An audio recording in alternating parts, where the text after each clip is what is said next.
अब्दी जलाल खत्म होने वाले नाम में आप सबों को मेरी तरफ से सलाम। कभी कभी हम जहाँ रह रहे होते हैं ना, बड़े खुशहाल, हमारी खुशहाली जो है उस पर खुदा की नजर होती है, और खुदा हमारे ईमान को चेक करने के लिए हमारे लिए मुसीबत को लाता है। और अगर कोई शख्स उन मुसीबतों के अंदर, उन दुखों के अंदर कायम रहे, खुदा के हजूर, खुदा की हजूरी के अंदर कायम रहे, तो खुदा उसे बहुत सरफराज करता है। आमीन आमीन। कभी कभी इब्लीस की तरफ खुदा खुद ही तवज्जो दिला देता है कि देख मेरा बंदा, मेरा खादम, मेरा रास्तबाज बंदा जो खुदा से डरता है, खुदा से प्यार करता है, खुदा की मोहब्बत के अंदर है, जरा देख इसकी तरफ। दुखों का आना बड़ी बात नहीं है, दुख रास्तबाज की जिंदगी का हिस्सा है, लेकिन दुखों के अंदर कायम रहना ये रास्तबाज के लिए जरूरी है।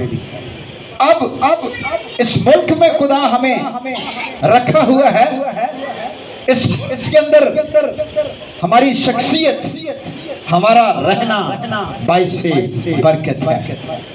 हमारे इस मुल्क के अंदर जुल्म का होना, मुसीबतों का होना, ये हमारे लिए बाइस से फख्र है। क्योंकि जब मारने वाला बड़ा हो तो बचाने वाला उससे ज्यादा बड़ा है। आमीन। हम कल भी जो है वो जड़ावाला में थे। हमने पिछले टूर में जो विजिट नहीं किया, हमने इस टूर के अंदर हमने विजिट किया। बहुत मुश्किलात का सामना है लोगों की जिंदगी के अंदर, घरों को तबाह कर दिया गया है, मुश्किलात है, परेशानी है, लेकिन लोग ईमान के अंदर क्या कायम है। आमीन आमीन। बाइबल मुकद्दस हमें बताती है, जब हम अय्यूब की किताब का मुतालिया करते हैं, खुदा का बंदा अय्यूब, उसका पहला बाब, अय्यूब की किताब उसका पहला बाब, मुकद्दस अय्यूब फरमाता है, खुदा का बंदा इस बात के लिए खुदा इब्लीस की जो तवज्जो है वो अय्यूब की तरफ दिलाता है। जब खुदा के बेटे क्या कर रहे थे, आए हम इस हवाला को खुदा के हुजूर पढ़ेंगे, उसका पहला बाब और उसकी 6ठी आयत से 12वीं आयत हम खुदावंद के कलाम को पढ़ेंगे। बाइबल मुकद्दस में लिखा है, कोई भी पढ़ने में रहनुमाई करें। और एक दिन खुदा के बेटे आए, हम खुदावंद के जिंदा मुकद्दस पाक कलाम में से देखेंगे अय्यूब उसका पहला बाब और उसकी 6ठी आयत से। और एक दिन खुदा के बेटे आए कि खुदावंद के हजूर हाजिर हों, और उनके दरमियान शैतान भी आया, और खुदावंद ने शैतान से पूछा कि तू कहाँ से आता है। शैतान ने खुदावंद को जवाब दिया कि जमीन पर इधर उधर घूमता फिरता और उसमें सैर करता हुआ आया हूँ। खुदावंद ने शैतान से कहा, क्या तूने मेरे बंदा अय्यूब के हाल पर भी कुछ गौर किया, क्योंकि जमीन पर उसकी तरह कामिल और रास्तबाज आदमी जो खुदा से डरता और बदी से दूर रहता हो कोई नहीं। शैतान ने खुदावंद को जवाब दिया, क्या अय्यूब यूं ही खुदा से डरता है? क्या तूने उसके और उसके घर के गिर्द और जो कुछ उसका है उस सब के जो कि चारों तरफ बाढ़ नहीं बनाई है?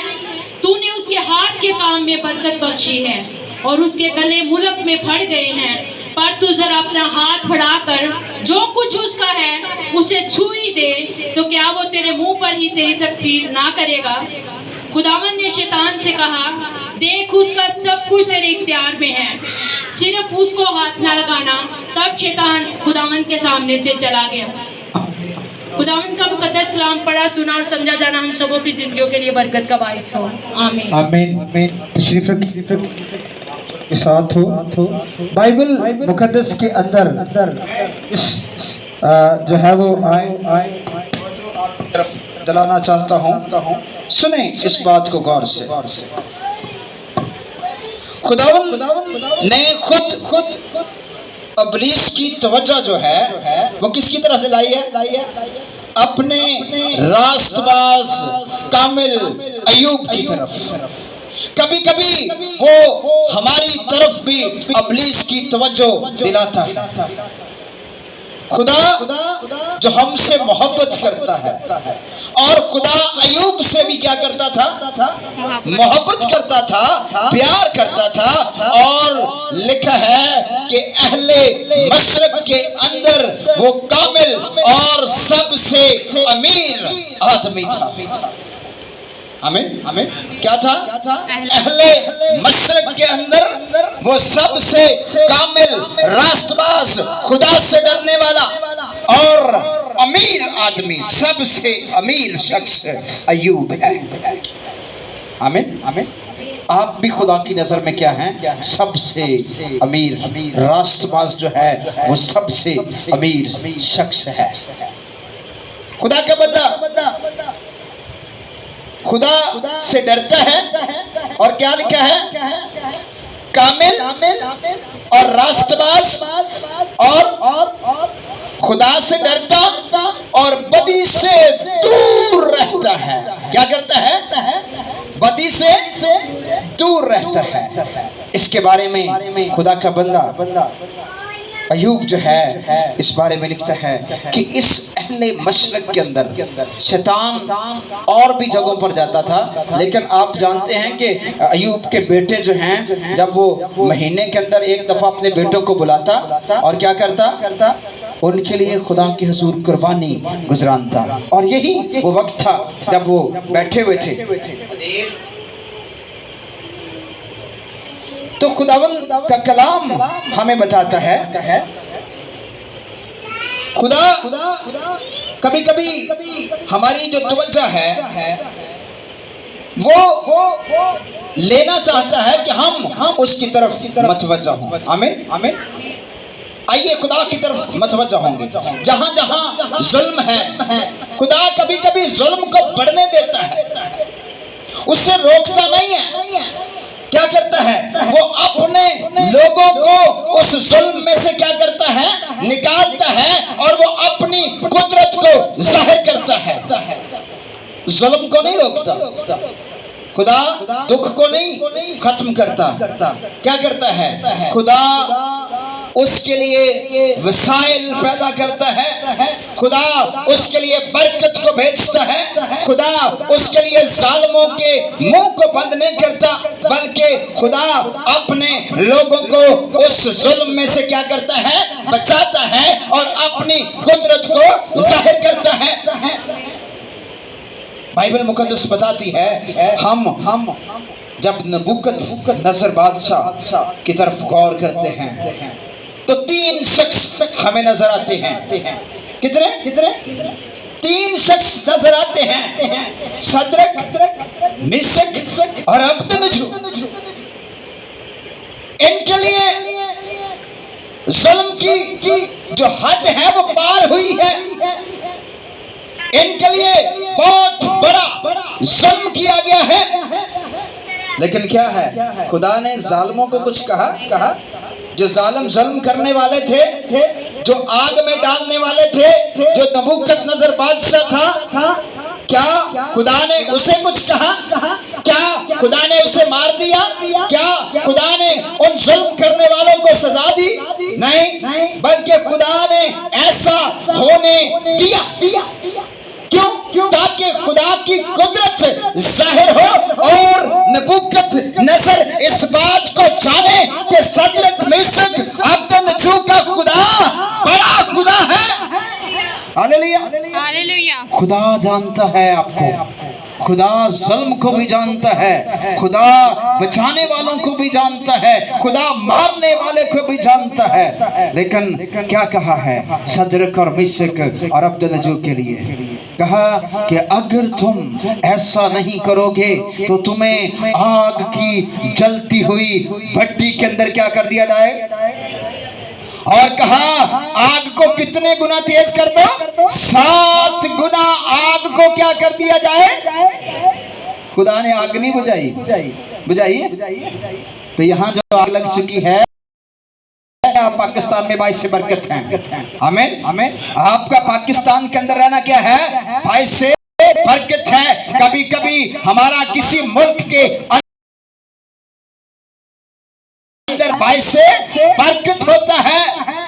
इस बात को मत जानिए कि जुल्म हो रहा है, इस बात को जानिए कि खुदा जुल्म के खिलाफ खड़ा हुआ है। आमीन। खुदा किसके खिलाफ है? जुल्म के। जुल्म करने वालों को नहीं रोकता, लेकिन वो अपने लोगों के ईमान को क्या करता है? चेक करता है। जैसे उसने अयूब के ईमान को चेक किया। उसने कहा जो बाढ़ क्या की है तूने, उसके चौगिर्द, आपके चौगिर्द खुदा की बाढ़ है। आपके चौगिर्द खुदा की क्या है?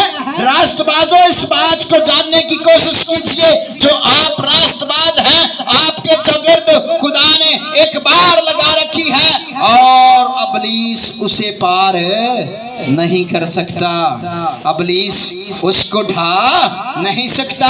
खुदावंद का बंदा फरमाता है कि लिखा है कि तू उसे छूना ना, सब कुछ तेरे इख्तियार में है पर उसे छू। कोई भी अबलीसी कुव्वत, कोई भी जुल्म हमें छू, अगर वो हमें मार भी दे तो भी हम जिंदा रहेंगे। आमीन। यहाँ मुर्दा को जिंदा कहा जाता है तो हम जिंदा को मानने वाले हैं, हम जिंदा ही रहेंगे। आग बढ़ा दी जाती है और क्या लिखा है वहां पर? लिखा है जो आग में डालने वाले हैं। क्या करने वाले हैं? आग में डालने वाले हैं। वो क्या हो गए हैं? झुलस गए हैं, मर गए हैं। लेकिन जिनको आग के अंदर डाला गया है वो क्या है? जिंदा है। हालेलुया। क्या है वो? जिंदा है। बेशक हमें आग के अंदर डाल दिया जाए तो भी हम क्या रहेंगे? क्योंकि सदरक मिशक अब्दुल्नजू का खुदा क्या है? जिंदा है। जब उसने देखा, नबूकदनेस्सर ने देखा कि यह क्या किया है, कितने लोगों को आग में डाला है, उन्होंने कहा हमने कितने लोग डाले हैं? 3। तो नबूकदनेस्सर कहता है मैं 4 को देखता हूँ। हालेलुया। किन को देखता हूँ? मैं 4 लोगों को देखता हूँ और जो चौथा है उसकी सूरत अलाज़ादा की है, अलाज़ादों की है। वो खुदा की सूरत नजर आती है और बाइबल मुकद्दस में लिखा है सदरक मिशक अब्दुल्नजू का खुदा जो है वो मुबारक है। आमीन। हमारा खुदा क्या है? मुबारक है। आप खुदा के रास्तबाज, खुदा से डरने वाले और कामिल लोग हैं, इसलिए खुदा आपके साथ है। आमीन। खुदा साथ है। इस बात से मत घबराएं कि हमारे ऊपर जुल्म है। अगर जुल्म है तो खुदा की लाठी बेआवाज है। हालेलुया। वो जालिमों के जुल्म को क्या करती है? तोड़ देती है। उनके जुल्म को चूरा कर देती है और उनका कुछ बाकी नहीं रहता। और इसी तरह दानियल की किताब के अंदर लिखा है कि दारा बादशाह का दौर आया जब, तो उसने क्या किया? उसने भी नाज़म मुकर्रर किए और फिर दानियल के लिए मुसीबत खड़ी हो गई। क्या हो गई? दानियल ने अपने खुदा को क्या कहा? मुबारक कहा। क्या खुदा ने शेरों को मार दिया? दानियल को शेरों के गार के अंदर जाने नहीं दिया? जाने दिया। खुदा ने रोका कि जो है वो दारा बादशाह जो है वो दानियल को शेरों की मांद में ना डाले, या खुदा ने शेरों को बेहोश किया, शेरों को मारा है? नहीं, जुल्म के आगे जुल्म करने वालों को कुछ नहीं कहा, बल्कि खुदा ने अपनी कुदरत को जाहिर किया है। उसने कहा दानियल तू ऐसा होने दे। दानियल ने कहा मेरा खुदा जिंदा खुदा है, मैं उसी की क्या करूंगा, प्रस्तुत करूंगा, मैं उसी की इबादत करूंगा, मैं और किसी बुत के आगे सजदा। तो हम अपनी ख्वाहिशों के लिए बुतों के आगे सजदा करना शुरू कर देते हैं। हम अपनी जिस्मानी ख्वाहिशों को लेकर हम उन बुतों की तरफ चले जाते हैं जो ना बोलते हैं, ना सुनते हैं और ना चलते हैं। हम उस खुदा की प्रस्तुत करते हैं। जुल्म के आगे खुदा के हुजूर गिरयाजारी करें, दुआ करें। हमें खुदा ने जुल्म के आगे जो है वो ऐसे नहीं कहा